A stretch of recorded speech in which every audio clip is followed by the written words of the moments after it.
హైదరాబాద్ నగరంలో లుంబిని పార్క్, గోకుల్ చాట్లో జరిగిన జంట పేలుళ్ల దగ్గర నుండి ఇదంతా మొదలైంది.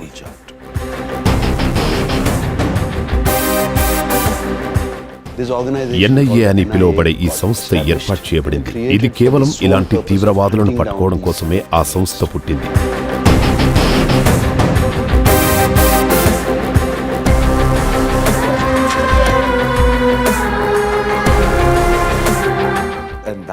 అందుకే ఈ వైల్డ్ డాగ్ వస్తుంది.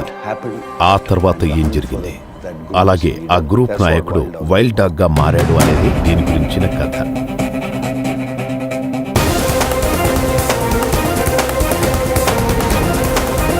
వాస్తవ సంఘటనల ఆధారంగా చేసింది కావడం వల్ల గ్రూప్ లీడర్ పాత్ర కోసం కాస్త ఎక్కువ ఇమేజ్ ఉన్న నాయకుడు కావాల్సి వచ్చింది. నాగార్జున గారు పోషిస్తున్న పాత్ర విజయవర్మ. తన నిక్నేమ్ వైల్డ్ డాగ్. తనకు అరెస్టులపై నమ్మకం ఉండదు, కేవలం కాల్చి చెప్పడం.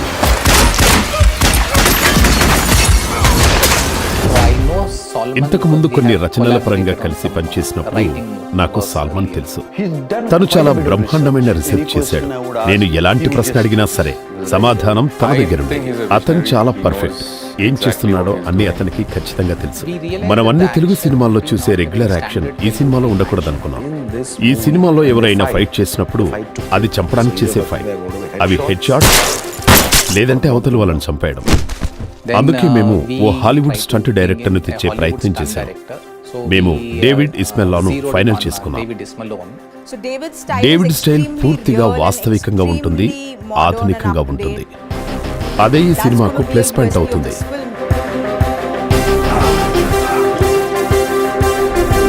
ఆ తర్వాత మాకు కోవిడ్ వైరస్ దెబ్బేసింది. దాంతో మేము ఇస్మెల్లాను ఇక్కడికి తీసుకురాలేకపోయాం. అప్పుడు నాకు Bollywood action director Shyam Kaushal గుర్తొచ్చాడు. శ్యామ్ సార్ చాలా ఖచ్చితత్వం ఉన్న మనిషి. అప్పటికే ప్లాన్ చేసి పెట్టుకున్నవే మమ్మల్ని ఆయన చేయమనేవాడు. మేము కేవలం వెళ్లి వాటిని అమలు చేసేవాళ్ళం, అంతే. మాకు పెద్దగా సమయం లేదు. అయినప్పటికీ అద్భుతమైన యాక్షన్ సన్నివేశాలు చేయడం అనేది ఒక జీనియస్ వల్లే అవుతుంది. యాక్చువల్గా ఈ కథను మేము ఎంచుకున్నప్పుడు మాకున్న మొదటి ఛాలెంజ్ ఏంటంటే సన్నివేశాలను క్వాలిటీతో పాటు త్వరగా షూట్ చేయగల ఒక డిఓపిని మేము ఎంచుకోవడం. ప్రీ ప్రొడక్షన్ దశలో నేను సాల్మన్ మొత్తం చర్చిస్తున్నప్పుడు సినిమా వాస్తవంగా జరుగుతున్నట్టు కనిపించేలా అంత నిజంగా అనిపించడం మాకు ముఖ్యం.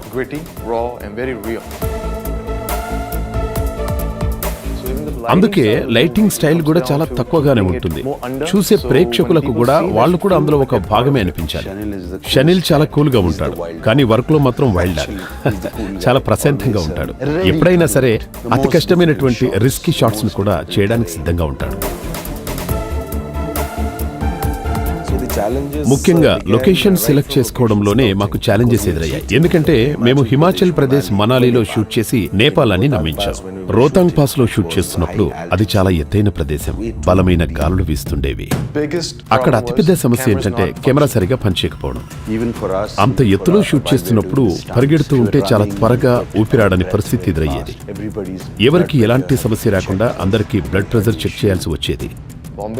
మాకు బాంబే షెడ్యూల్లో నాగసార్ రోడ్డు పైకి రాగానే చాలా మంది వచ్చేశారు. మేము ఆ రోజు ఇన్ని షాట్స్ తీసుకుంటే అయిపోతుందని డిస్కస్ చేసుకున్నాం, కానీ కుదరలేదు. జనంతో సన్నివేశం షూట్ చేయాల్సి వచ్చినప్పుడల్లా అందరూ మాస్క్ వేసుకుని ఉండటం కనిపించేది.